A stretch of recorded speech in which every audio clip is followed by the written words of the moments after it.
Salut, salut!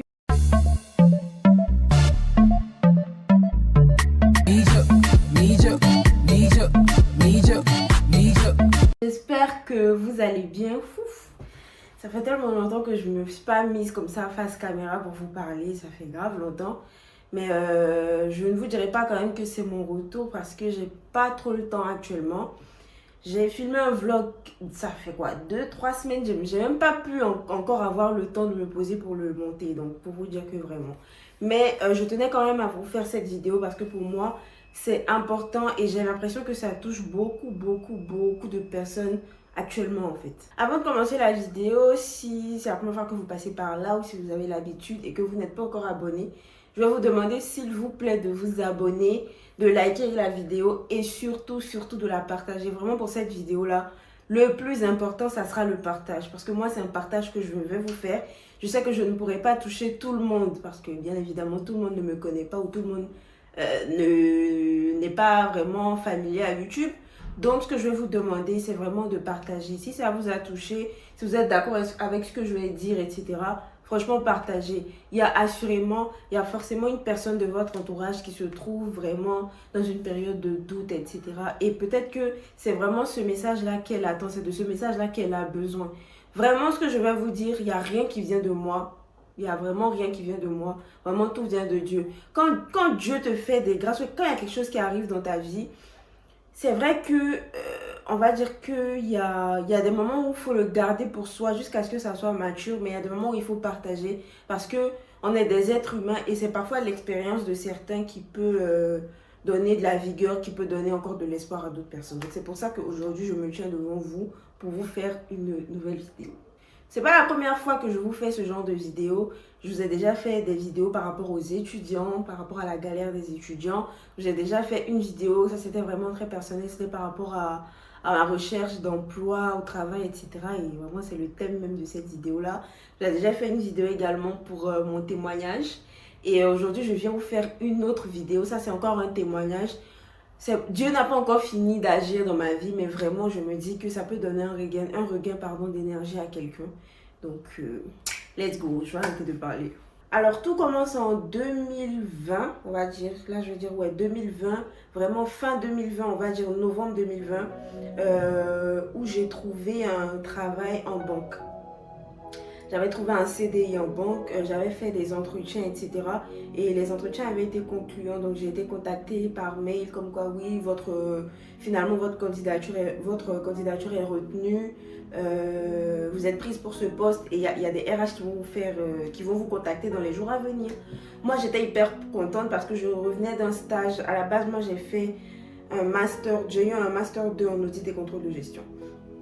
Bien évidemment, vous direz, mais ça n'a rien à voir avec la banque et tout. Oui, ça n'a rien à voir avec la banque. J'ai eu une expérience précédente. C'était vraiment un job d'été, en fait. J'ai travaillé en banque en tant qu'auxiliaire de vacances. Et ça s'est très bien passé. J'ai bien aimé. L'audit et le contrôle de gestion, je n'ai pas forcément apprécié. Donc, je me suis dit, pourquoi pas chercher quelque chose en banque et me former au fur et à mesure. Donc j'ai eu ce CDI là, si vous vous souvenez, novembre 2020, c'était le deuxième confinement. On a été confinés, j'avais pas de retour des RH et tout pendant un moment. Donc je me suis dit, bon, peut-être que je vais aller un peu vers eux. Donc je vais vers eux, je dis, mais j'ai pas eu de retour, etc. Ils me disent, ah oui, c'est vrai, excusez-nous, est-ce que vous pouvez nous envoyer votre pièce d'identité, voilà tout ce qu'on demande en fait pour l'embauche. Donc moi j'envoie tout ça. Dès que j'envoie, le même soir ou le lendemain, je crois, je reçois un appel d'un des RH qui me dit vous avez envoyé vos dossiers, etc. Sauf qu'on s'est rendu compte que vous avez un titre de séjour étudiant. Ça veut dire qu'on va devoir faire le changement de statut. Et nous, on a décidé de ne plus faire de changement de statut parce qu'on a déjà eu des expériences avec des étudiants étrangers. On a fait le changement de statut. Une fois qu'ils ont eu leur changement de statut fait, ils ont eu la carte, ils sont partis. Alors que le changement de statut, si vous ne le savez pas, ça coûte de l'argent en fait à l'entreprise. Donc eux, ils ont décidé de ne plus faire de changement de statut. J'étais vraiment dans une phase où je me posais énormément de questions. Et le fait qu'il m'ait dit ça là. Si vous vous souvenez également, si vous ne me suivez pas sur Instagram, je pense que c'est le moment. En novembre 2020, j'avais fait une vidéo pour les étudiants étrangers. Cette vidéo a eu plus de 500 000 vues. Hein. J'ai eu plein de contacts même. Retenez bien cette partie-là. Et je crois que c'était un peu avant que j'avais fait la vidéo, je crois. C'était un peu avant et c'est après que j'ai eu la réponse. Ils m'ont dit non. Et moi, comme je me disais, mais quand même, ils ne peuvent pas décider de ne pas m'embaucher juste parce qu'ils ne veulent pas faire le changement de statut. Et pour moi, en gros, pour moi, c'était un peu de la discrimination en fait pour moi. Parce que clairement, vous me le dites, ils me l'ont dit au téléphone. Donc moi, j'envoie un mail parce que j'ai besoin qu'ils me le disent à l'écrit. J'envoie un mail. Ils ne m'ont jamais répondu. C'est là que je me suis rendu compte qu'en fait, c'est juste que les étudiants qui ont été là avant moi, ils ont gâté pour tout le monde en fait. Donc, c'est une banque qui est connue, hein. C'est une banque qui est connue. Ils ont décidé de ne plus faire le changement de statut. Moi, ça a été vraiment le coup de massue. Je me suis dit, ça veut dire que peut-être que c'est pas pour moi. Ça faisait un long moment que je cherchais du travail. Je me suis dit, écoute, lâche l'affaire, va à Abidjan. Donc en janvier 2021, je décide d'aller à Abidjan. Moi, dans mon idée, quand je pars à Abidjan, c'est en mode, je pars pour avoir du travail à Abidjan, pour rester à Abidjan. Bien sûr, il y avait Erico ici, mais vraiment, bon, on va dire qu'on s'était entendu, entre guillemets, mais on s'était entendu en fait. Et puis voilà. Donc j'arrive à Abidjan, finalement, on va dire que les choses ne se sont pas passées comme elles devaient se passer. Et avec du recul, j'ai compris que tout ça, c'était l'œuvre de Dieu parce qu'il avait prévu quelque chose d'autre pour moi. Et ce quelque chose n'était pas Abidjan en fait. Mais par contre, il y a quelque chose, j'arrive à Abidjan, pardon. De janvier à avril, je reste à Abidjan. Et finalement, en avril, je décide de rentrer. Donc, moi qui avais déjà expliqué à ma maman que je venais parce que ça, parce que ci, parce que ça. Et moi, ma maman, après, c'est quelqu'un qui me soutient. Hein, je le soutiens quand même de ma maman. Et comme je suis une grande fille, elle me laisse prendre mes décisions, mais quand même, il y a beaucoup de conseils derrière. Elle m'a dit, ok, si c'est ce que tu veux faire, ok, il n'y a pas de problème. Donc, je prends mon billet en sachant que quand je suis partie, j'ai pris un billet aller-retour. Parce que je me suis dit, on ne sait jamais. Même si ma volonté, c'était de rester à Abidjan, je me suis dit, on ne sait jamais. Donc, j'avais déjà mon billet retour. Mon billet retour, je ne sais plus c'était pour quand. Mais en tout cas, j'ai modifié la date. Finalement, j'ai mis pour avril et tout. Et voilà. Je rentre à Paris, je crois, je ne sais plus très bien, mais je crois que c'était mi-avril, ouais. Sachant que bien avant, donc au mois de mars, j'avais parlé avec un couple d'amis. Habib et Grazela, si vous passez par là, donc un couple d'amis, un couple, on va dire de frères même, qui sont tous les deux en banque. Donc j'ai commencé à poser des questions, j'ai dit, ah mais comment ça se passe et tout. Et ils m'ont fait un peu comprendre qu'en fait en banque, il faut être formé. Pour ne pas être sous-payé, il faut être formé. Il faut rentrer à la banque avec ton diplôme, comme ça tu n'es pas sous-payé en fait. C'est clair qu'ils vont te former, hein, ils vont te former, mais il faut que tu aies un diplôme vraiment conséquent en banque, rentre et voilà. Tu pourras gravir les échelons un peu plus vite du fait de ta formation, du fait de ton diplôme, etc. Je dis ok, donc mon amie Grazela, elle était en alternance. Donc je lui dis, mais dis-moi, l'école où tu suis ta formation, est-ce que c'est bien, comment ça se passe, etc. Elle me donne toutes les informations. Là, on est en avril 2021. Donc moi, le temps que je rentre à Paris, tout ça pour faire le dépôt de dossier, j'ai déposé mon dossier, on était fin avril. Sauf que apparemment la fin des inscriptions, c'était pour le 7 ou le 8 mai. Hein. Voilà. Donc moi, j'ai déposé mon dossier, je crois, fin avril.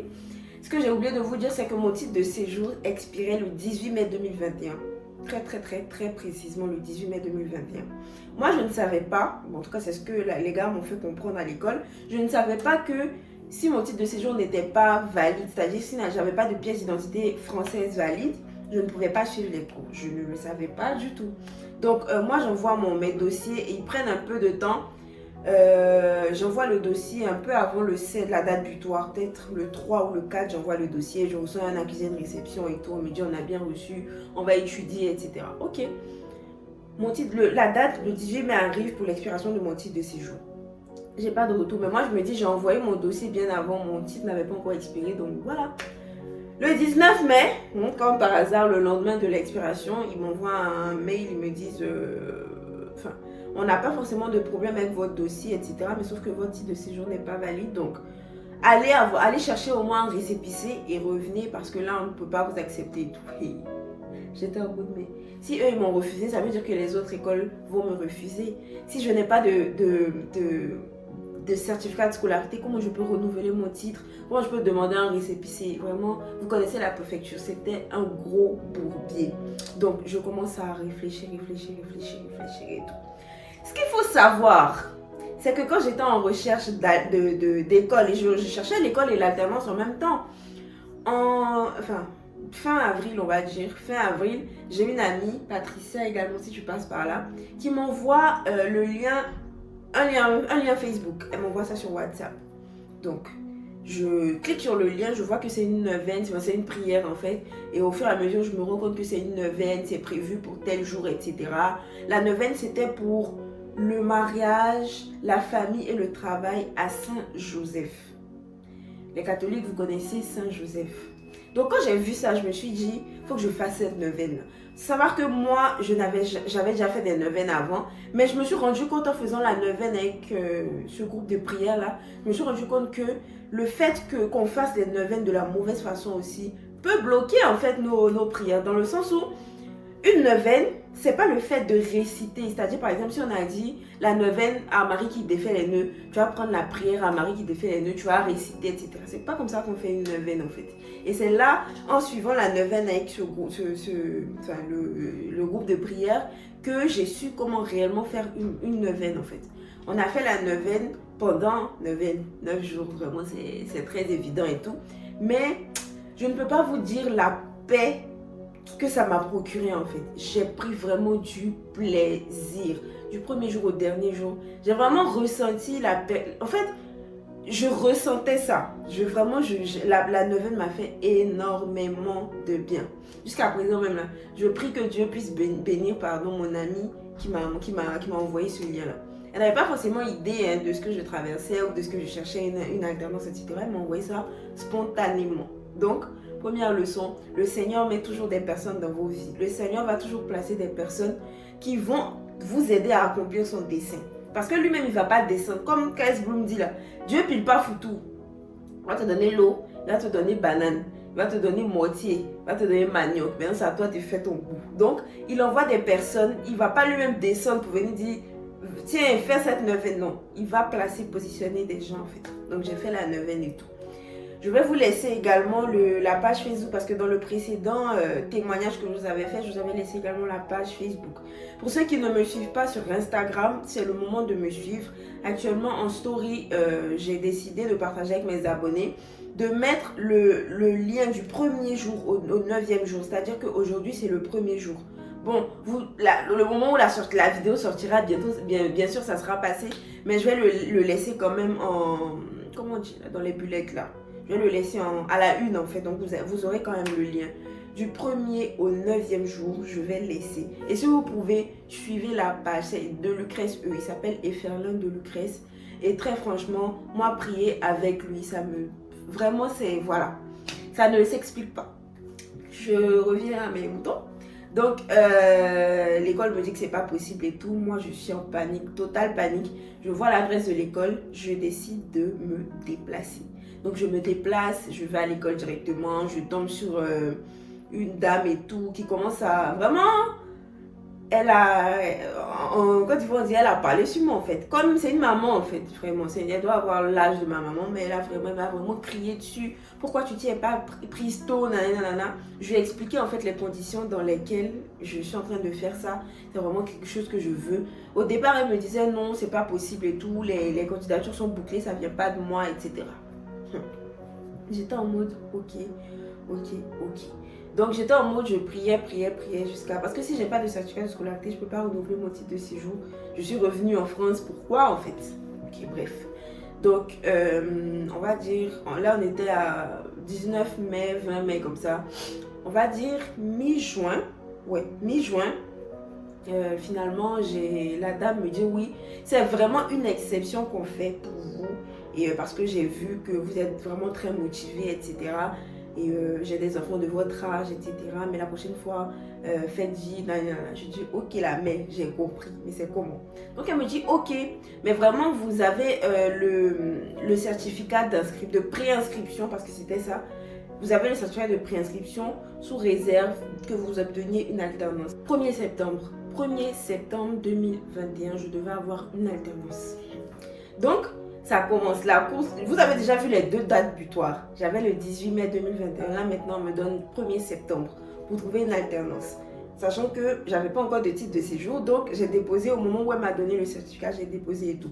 Et ce qu'il faut savoir également, c'est que quand tu es en retard pour le dépôt, c'est-à-dire que quand ton titre a déjà expiré, que c'est après que tu viens déposer pour le renouvellement, ils sont plus tenus de te répondre dans les 3 mois en fait. Ils sont plus tenus. Genre maintenant là, ils vont classer les dossiers de tous ceux qui étaient avant toi. Et maintenant, s'ils sont tombés sur ton dossier qu'ils ont envie, c'est là maintenant qu'ils vont s'occuper de ton dossier.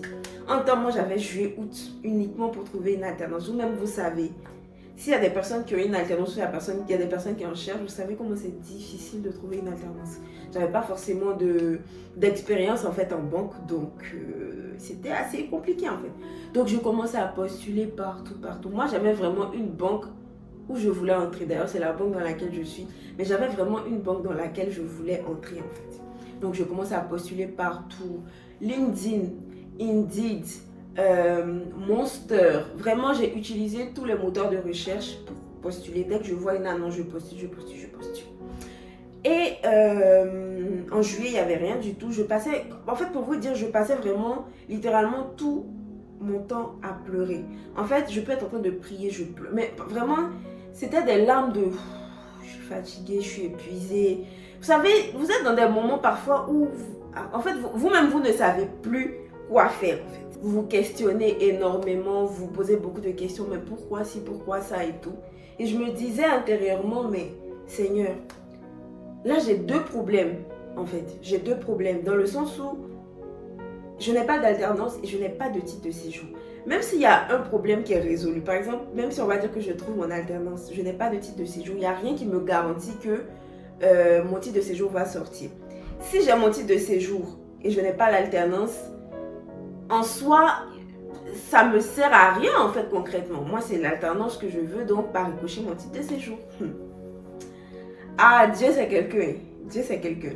Donc je suis là en juillet, j'ai rien. En fait, même des entretiens, je n'en avais pas. Même des entretiens, je n'avais pas. Je suis là jusqu'à fin août, on va dire à peu près le 26 août comme ça. J'avais commencé à perdre espoir. Le 1er septembre, là, c'est quand par rapport au 26 août. C'est déjà fini en fait. Je me suis dit, ok, tout est mort. Donc, je ne sais pas ce que je vais faire en fait. Le 26 août précisément, je reçois, après avoir postulé à une offre, je reçois un appel. Oui, allô, c'est bien, mademoiselle Yapo et tout. Je dis oui, c'est moi. Alors moi, c'est le directeur de territoire de la banque X des Hauts-de-France, de Amiens. Vous avez postulé, etc. Est-ce que vous êtes toujours intéressé? Il était couché, il faut voir comment je me suis dressée. Je dis oui, monsieur, je suis toujours intéressée. Il n'y a pas quelqu'un qui est... S'il y a quelqu'un qui est intéressé par un boulot, c'est moi. Donc oui, je suis intéressée et tout. Il me dit, ok, est-ce qu'on peut programmer un entretien pour demain 11h et tout. Je lui ai dit, oui, il n'y a pas de souci. Par contre, vu que je vis à Paris, je ne vis pas à Amiens, je vis à Paris, comment vous voulez que ça se passe en fait?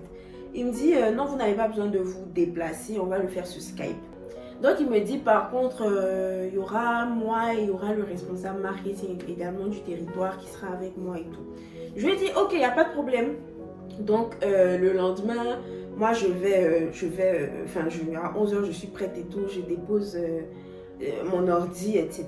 Je suis prête, l'entretien commence. On a fait quand même près de 2 heures d'entretien.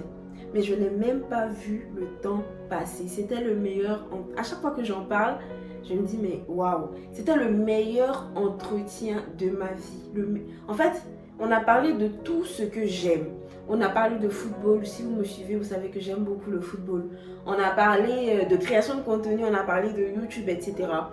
Un peu après, quand j'ai pu obtenir l'alternance, bon, je vous spoil un peu l'histoire, mais quand j'ai pu obtenir l'alternance, mes collègues, ils m'ont demandé, mais avec qui tu as fait l'entretien? Quand j'ai dit le nom du monsieur, ils m'ont dit, pardon, tu as eu cette expérience avec lui que c'est pas possible en fait. En mode, ce monsieur-là, n'a pas bonne image auprès de mes collègues, c'est-à-dire tous les collègues l'ont dépeint d'une façon vraiment... Moi je dis mais c'est pas la même personne que j'ai eue, hein. Qu'est-ce que Dieu a fait? Ils sondent les cœurs. Bref, donc ça s'est passé comme ça et tout, ça s'est très bien passé. Quand on a fini l'entretien, moi-même j'ai dit à Erico, j'ai dit je suis sûre que ce poste-là, je vais l'avoir. Je n'ai jamais passé un entretien aussi bien. Dès qu'on a fini l'entretien, par contre, il a dit, écoutez, je dois avoir un candidat après vous, mais j'ai même envie de l'appeler pour annuler parce que je pense que vous êtes la personne qu'il nous faut, etc. J'étais en mode, mais attends. Moi qui ai plusieurs fois été rejetée, que ce, enfin, en travail, stage, etc. C'est moi que quelqu'un est en train de, on va dire, d'encenser comme ça. Mais j'étais en mode wow, wow. Donc, il n'y a pas de problème. Je sais qu'on a fini l'entretien, peut-être il était 13 heures comme ça. Hein. Je mange le temps de manger, tout ça. À 14h, 15h, je me suis endormie. Et ce jour-là, j'ai beaucoup dormi parce que je me suis réveillée. Je crois qu'il était 20h30, 21h. Je me réveille, je vois que j'ai eu plusieurs appels en absence et j'ai eu un message vocal.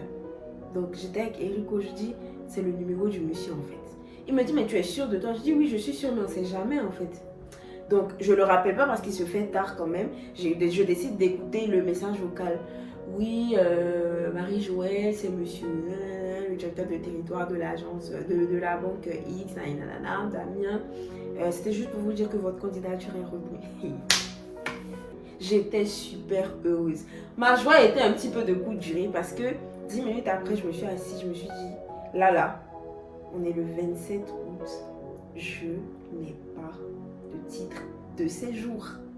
Non mais clairement, c'est-à-dire, il m'a dit que les RH allaient revenir vers moi et tout. Si les RH ne reviennent pas reviennent vers moi, ils vont me demander ma pièce d'identité, je fais comment? Sachant comment l'alternance c'est une denrée très rare sous nos cieux. C'est-à-dire que si toi tu n'as pas de titre de séjour là, que tu dis non, est-ce que vous pouvez me laisser un moment? Il y a un autre candidat en fait qui est là, qui vont appeler parce qu'ils ont besoin en fait de la main d'œuvre. Je me suis mise à genoux, je dis Seigneur, Seigneur, c'est toi qui m'as fait quitter Abidjan pour venir. Les études, c'est toi qui me les as inspirées. Aujourd'hui, je veux me former parce que je ne veux pas être sous-payée, Seigneur, voilà. C'est toi qui es le Dieu. En fait, à part toi là, moi je ne compte sur personne dans cette vie là. Je ne compte sur personne. Tu ne peux pas m'abandonner. Après tout le chemin qu'on a parcouru là, tu ne peux pas m'abandonner en fait. Tu ne peux pas m'abandonner. Je vous dis qu'on était le 27. Le 28 matin, je me réveille. Et puis, comme je vous disais, quand j'avais fait la vidéo pour les étudiants étrangers là, j'avais eu plusieurs contacts. Beaucoup de contacts. Je me suis rendu compte, je me suis souvenu en fait que j'avais le contact d'un préfet. C'est clair que ce n'est pas un préfet d'Île-de-France, mais j'avais le contact d'un préfet avec qui je discutais beaucoup en fait. La première fois que j'avais discuté avec ce préfet, j'avais eu un contact, je crois que c'était son assistant qui m'avait contacté sur Twitter. Ensuite, il m'a donné le mail du préfet, il m'avait donné son numéro de téléphone également. Mais on discutait la plupart du temps par mail. Donc, je me suis dit, mais oui, en fait, genre, oui. Donc, envoie-lui un mail, va à l'audace, en fait, envoie-lui un mail. Je commence à rédiger mon mail, je lui dis, voilà, je suis, c'est Marie-Joëlle, c'est moi qui avais fait la vidéo, Est-ce que vous vous souvenez de moi? J'espère quand même que vous vous souvenez de moi. Aujourd'hui, c'est un peu moi qui suis dans un pétrin, voilà, j'ai trouvé une alternance. Mais par contre, j'ai déposé mon titre de séjour à renouveler depuis le mois de juin, on est en août. Si je n'ai pas de titre de séjour, je ne pourrai pas... je vais perdre mon alternance. Je vais faire une année blanche alors qu'à la base, je suis en France pour mes études, etc. Voilà. J'envoie le mail au culot parce que je me suis dit, il n'est pas tenu de me répondre de un, il n'est pas tenu de m'aider également de deux. J'envoie le mail comme ça et je dis, Seigneur, il faut sonder son cœur. C'est-à-dire qu'il faut inonder son esprit de mon image, de mon nom en fait. Il ne faut même pas qu'il m'ait oublié en fait. Donc je suis là tranquille. Un matin, il était très tôt en plus, je crois qu'il était 7h du matin. Aux environs de 10h, je reçois une réponse du monsieur qui me dit, oui Marie-Joëlle, je me souviens très bien de vous, etc. J'ai bien lu votre mail. Écoutez, envoyez-moi votre numéro étranger, nom, prénom, adresse, etc. Envoyez-moi toutes les informations possibles et je vous reviens. Je suis en mode Seigneur Jésus. Seigneur Jésus. J'envoie tout. Quelques heures après, je vois que il a transféré mon mail à un agent comment dire ça? Oui, c'est ça, il m'a transféré mon mail à un agent de la préfecture. J'avais même le contact de l'agent de la préfecture. Le mail a dit voilà. Est-ce que tu peux t'en occuper, etc. En fait, tous ces trucs-là, je les ai gardés, j'ai montré à Eric. J'ai dit, est-ce que tu te rends compte en fait de ce qui est en train de se passer? Le lendemain matin, j'ai reçu mon récépissé. S'il vous plaît. La date butoir, c'était pour le 1er septembre. Le 29 août, j'ai reçu mon récépissé. Si c'est pas Dieu, c'est qui? S'il vous plaît. Non, dites-moi. Non. Si c'est pas Dieu, c'est qui? Dites-moi. Je vous attends, hein. J'ai le temps. Si c'est pas Dieu, c'est qui? C'est qui en fait concrètement? J'ai reçu mon récépissé. Je n'ai jamais été aussi reconnaissante de toute ma vie. Je n'ai jamais été aussi reconnaissante de toute ma vie. Les RH sont venus, ils m'ont demandé mes papiers, tout. J'ai tout envoyé. J'ai pu commencer à l'agence et tout. Comme je vous disais, je vivais à Paris en ce moment-là. Je vivais à Paris et Amiens, c'était à 1h18 à peu près de Gare du Nord. 1h18. Donc, au début, je disais à Erico, je disais, bon, en vrai, il y a des gens qui sont en Île-de-France, mais qui mettent 2 heures de temps à arriver au travail, en fait. Donc, 1h18, je vais faire l'aller-retour tous les jours, il n'y a pas de problème, en fait. Genre, en soi, ça va. Ce que j'avais oublié, c'est que ceux qui font 2 heures, là, ils ont des trains réguliers. C'est-à-dire, s'il y a un métro qui est passé là, maintenant, dans 3 minutes, 4 minutes, à un autre métro. Donc, il n'y a pas trop de patience, en fait. On est le boulot à Amiens à 18h30. J'avais un train à 18h28 et un train à 19h38. C'est-à-dire que quand je finis à 18h30, je suis obligée d'aller m'asseoir à la gare pendant 1 heure de temps pour attendre un train. Ça veut dire que, également, pour être à l'heure au travail, il fallait que je me réveille à 5h. Hein, que je puisse être prête au plus tard à 6h, que je quitte la maison à 5h et quelques pour arriver à la gare à 7h, à 6h et quelques parce que j'avais le train à 7h04. Vous vous rendez compte? Je commence le travail à 9h. Je suis obligée de me réveiller à 5h. Donc, c'était quelque chose qui était devenu ultra difficile. En fait, l'alternance, c'est un rythme de fou en fait. Donc, parce qu'il y a l'école et il y a le travail en même temps. Donc, pendant un moment, vraiment, ça me fatiguait. Moi, je suis quand même une personne, on va dire, je suis un peu maladive en fait. Donc, ça a commencé à me créer des problèmes. Et vers décembre, j'ai décidé de prendre un studio à Amiens parce que voilà, j'arrivais plus en fait. Donc j'ai pris un studio à Amiens. En vrai, ça me revenait à pratiquement la même chose parce que j'avais également une carte pour... je prends le train en fait, aller-retour. Donc ça me revenait un petit peu au loyer. En plus, j'avais la CAF. Donc voilà, ça passait en fait. Donc j'ai pris et tout. Donc pendant toute l'année, c'était assez compliqué, mais j'ai pu réussir mon année haut les mains, ça s'est bien passé et tout. Arrivé en avril 2022, je décide quand même de contacter la RH en fait de la banque dans laquelle j'étais, la RH en tout cas direct. Donc je la contacte, je dis oui madame, j'ai une petite question, je veux m'entretenir avec vous, j'ai des questions à vous poser. Elle me dit ok. Donc je dis vraiment j'ai une question, est-ce que c'est possible qu'on puisse me transférer dans une agence à Paris parce que vraiment, comme vous le savez, je vis à Paris, etc. Ça commence à devenir beaucoup parce que là, je suis obligée de louer quelque chose ici, etc. Donc voilà.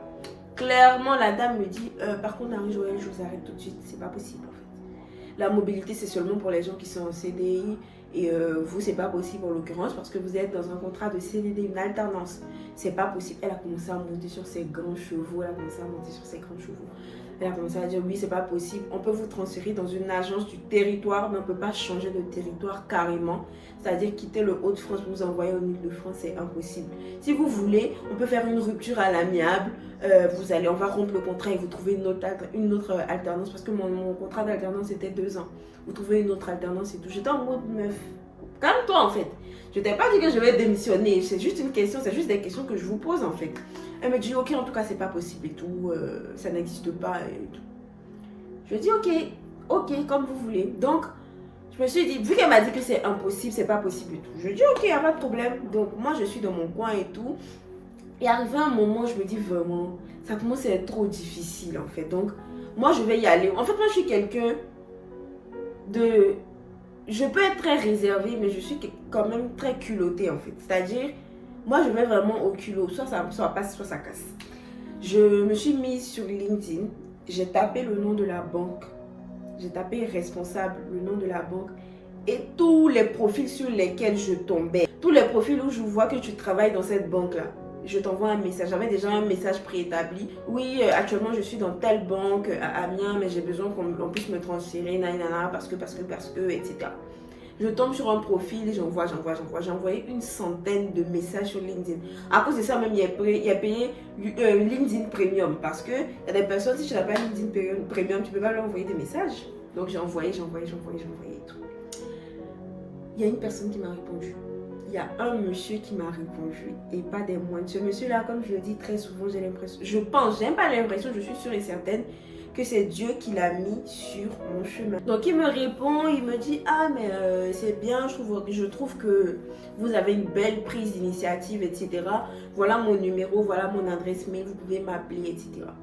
J'étais en mode ok, bon là il n'y a rien qui est fait, hein, ok. Donc j'appelle le monsieur, vraiment on discute, on bavarde, on bavarde, il me demande en tout cas pourquoi je veux, pourquoi ci, pourquoi ça. Et il me dit ok, est-ce que vous pouvez m'envoyer votre CV à jour, une lettre de motivation et tout, et moi je vais voir ce que je peux faire. J'ai dit ok, à ce moment-là on était en fin juin, début juillet en fait, sachant que je devais partir à Abidjan le 1er août. Je devais aller à Abidjan le 1er août.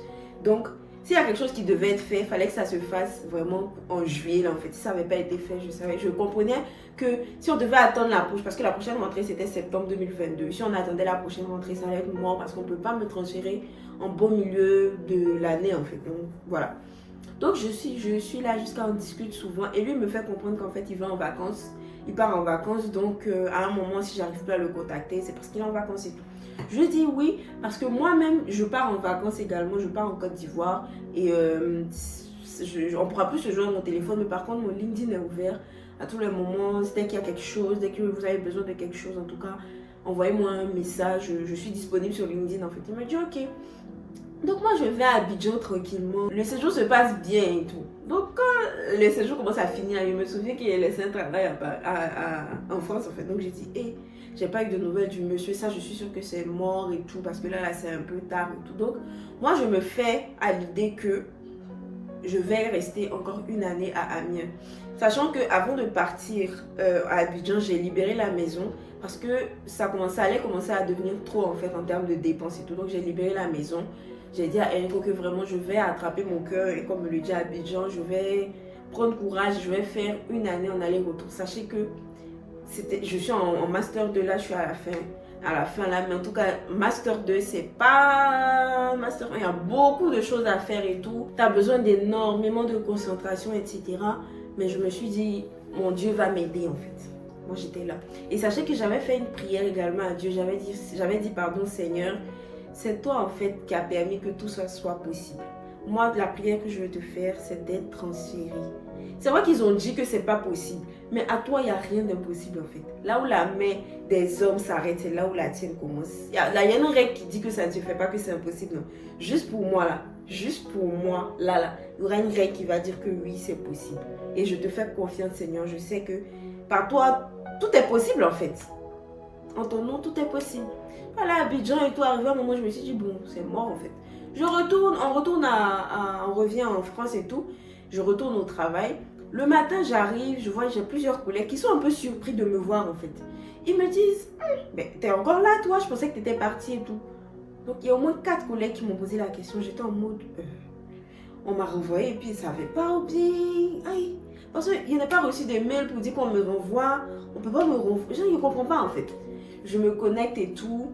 Dès que je me connecte, la RH m'appelle. La même RH qui m'a dit que ce n'était pas possible. Elle m'appelle. Oui, Marie-Joëlle, comment vous allez? Vous revenez de vacances? Je dis oui, ça va, merci. Oui, ça s'est bien passé et tout. Oui, c'était juste pour vous dire que votre transfert vers une agence de Paris est en cours. Je dis pardon. Oui, votre transfert est en cours. Vous avez demandé un transfert, non? Je dis, je ne comprends pas. Vous m'aviez dit que c'était impossible.